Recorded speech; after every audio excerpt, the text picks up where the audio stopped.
नमस्कार, आदाब। आप देख रहे हैं द जस्टिस हिंदी। बरेली के पूर्व सिटी मजिस्ट्रेट और पीसीएस अधिकारी अलंकार अग्निहोत्री एक बार फिर सुर्खियों में हैं। यूजीसी से जुड़े विवाद और शंकराचार्य के शिष्य की शिक्षा को लेकर कथित अपमान के मुद्दे पर इस्तीफा देने के बाद उनका मामला लगातार तूल पकड़ता जा रहा है। जब अलंकार अग्निहोत्री एटा पहुंचे तो वहां सवर्ण समाज के लोगों ने फूल मालाओं से उनका भव्य स्वागत किया। शहीद पार्क से लेकर कोतवाली नगर क्षेत्र तक भारी संख्या में समर्थक मौजूद रहे। वहीं पुलिस प्रशासन भी पूरी तरह सतर्क नजर आया और सुरक्षा के कड़े इंतजाम किए गए। एटा पहुंचने के बाद मीडिया से बातचीत में अलंकार अग्निहोत्री ने साफ शब्दों में कहा कि उनका इस्तीफा किसी निजी स्वार्थ का नतीजा नहीं है, बल्कि यह उनके सिद्धांतों और आत्मसम्मान से जुड़ा फैसला है। उन्होंने आरोप लगाया कि उन्हें झूठे मामलों में फंसाने की कोशिश की जा रही है, लेकिन वह सच के रास्ते से पीछे हटने वाले नहीं हैं। उनके इस बयान के बाद राजनीतिक गलियारों से लेकर सामाजिक संगठनों तक हलचल तेज हो गई है। कई मुद्दों पर उन्होंने खुलकर अपनी राय रखी, जिससे चर्चाओं का दौर और तेज हो गया। हालांकि सुप्रीम कोर्ट ने यूजीसी नियम 2026 पर रोक लगा दी है। इसके साथ ही बरेली में भी भीम आर्मी ने पूर्व सिटी मजिस्ट्रेट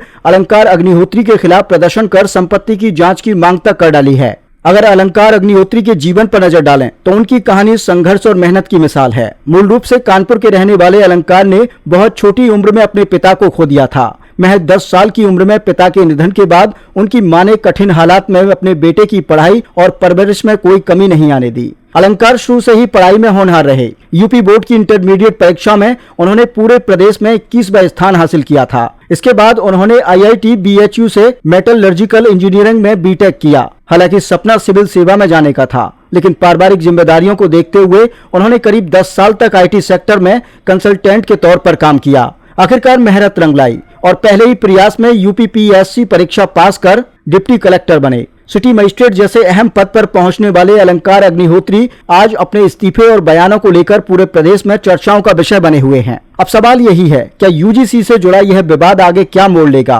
और प्रशासन व राजनीति में इसका क्या असर पड़ेगा। फिलहाल अलंकार अग्निहोत्री का यह कदम उन्हें समर्थन भी दिला रहा है और विवादों के केंद्र में भी ला रहा है।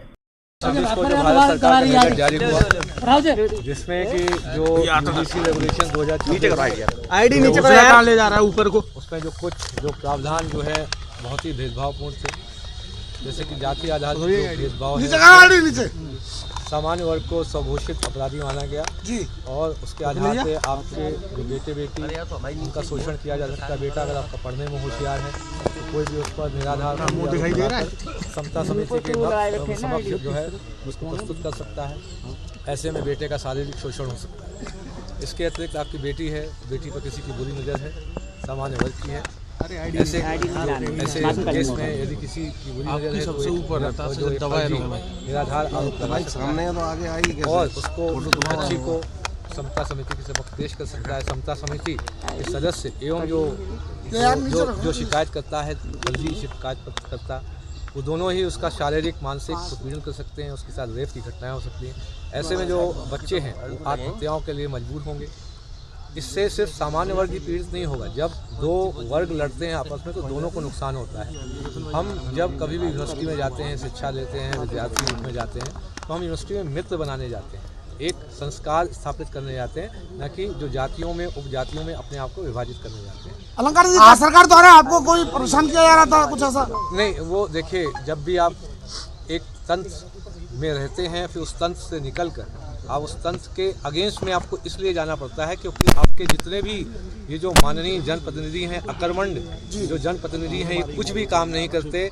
इनको न तो एक्ट के बारे में पता होता है, कुछ भी नहीं पता होता। मैं आपको जानकारी देना चाहता हूँ, इनसे अगर आप एक्ट की धाराएं भी पूछ लें, इससे क्या जाते हैं, वहाँ पे जाते हैं, जो संसद होगी या विधायिका होगी, वहाँ जाके those in favour of the bill आए करके हाथ और ताली बजा के चले आते हैं। इसीलिए अगर ये पढ़ते तो अपने समाज के लिए क्या विघटनकारी जो उसमें प्रावधान है उस पर चर्चा करते।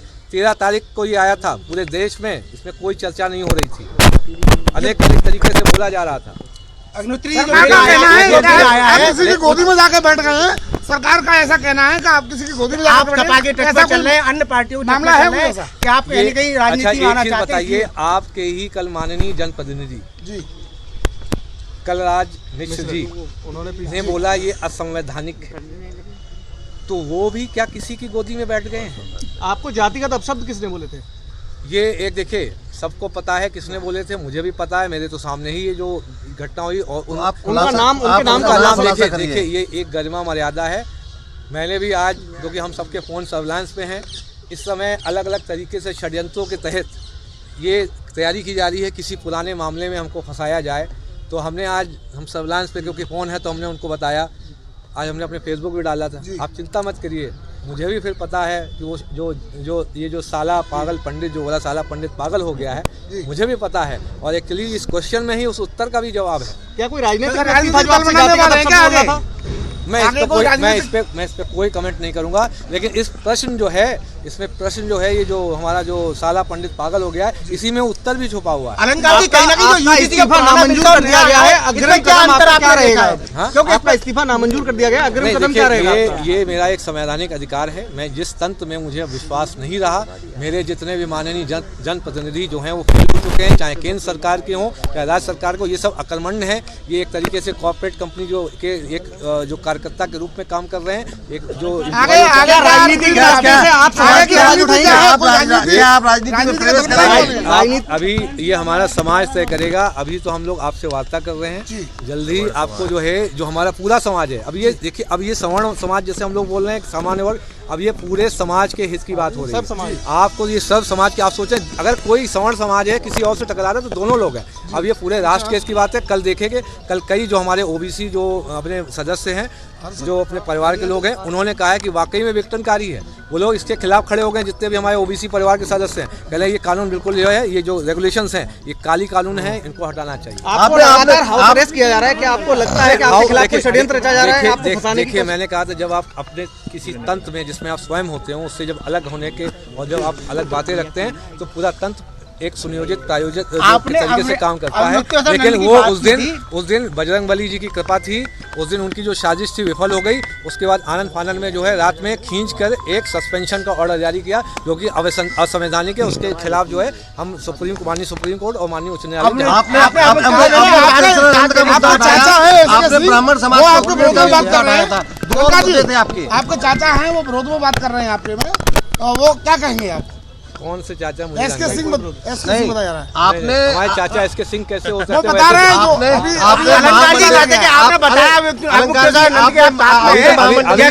अभी तक मेरे चाचा जो हैं एसके सिंह हैं। मुझे बताया गया कि क्या शंकराचार्य से मिलने जाएंगे आप? मैं अभी जरा चेक करूंगा, सरकार से पूछूंगा। कानपुर में रहते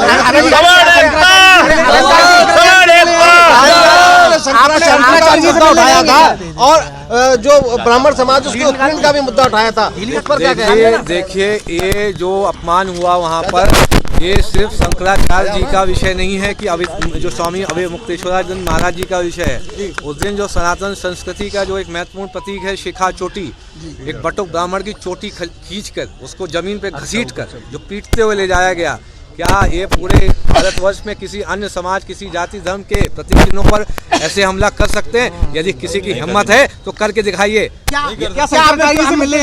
वहाँ पर भीड़ में जाना और लोगों की जान से खिलवाड़ करना, क्या ये सही था? क्या वो माँ गंगा की गोद में जा रहे हैं? आपकी बेटा आप पैदल भी जा सकता था, नोटिस देते, लोगों की सुरक्षा ज्यादा बड़ा कोई नहीं है। तो आप वो बताइए, तो आप क्या चोटी खींच के घसीट के मारेंगे? तो ये व्यवस्था तभी बिगड़ी जब उन्होंने जबरदस्ती की। तो आप किसी की जान के ऊपर थोड़ा ही हो सकता तो मैं आपका नाम लेते हुए बताना चाहता हूं कि आप समर्थन करते हैं कि यदि किसी ने कोई बात नहीं मानी तो चोटी खींचकर आप चाहते हो कि उसको घसीट के मारा जाए। नहीं, वो आप चाहते हैं। ये आप देखिए, इस तरीके के लोग, इस तरीके के विचारधारा के लोग यहाँ बैठे हुए हैं कि चोटी की अगर कोई बात ना मानी जाए, मैंने आपको कहीं जाने से मना कर दिया तो मैं आप चोटी खींच के मारूंगा। आपने किसी अन्य धर्म के प्रतीक पर बोल सकते हैं, साधु संत को अपमान करेंगे, शर्म नहीं आती आपको बोलते हुए? ये क्या है? चोटी खींच के मारेंगे आप? चोटी खींच के मारेंगे? ये आपने वीडियो देखा है? आपने वीडियो देखा है? मेरा सवाल क्या है? इनके तरफ फोकस करिए, कौन है ये? आप मेरा सवाल पे जाइए, मैं क्या कहना चाह रहा हूँ।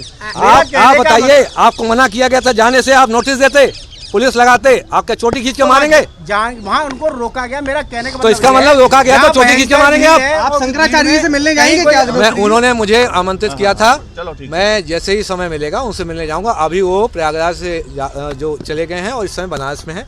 अभी थोड़े 1-2 कार्यक्रम यहाँ पे लगे हुए हैं।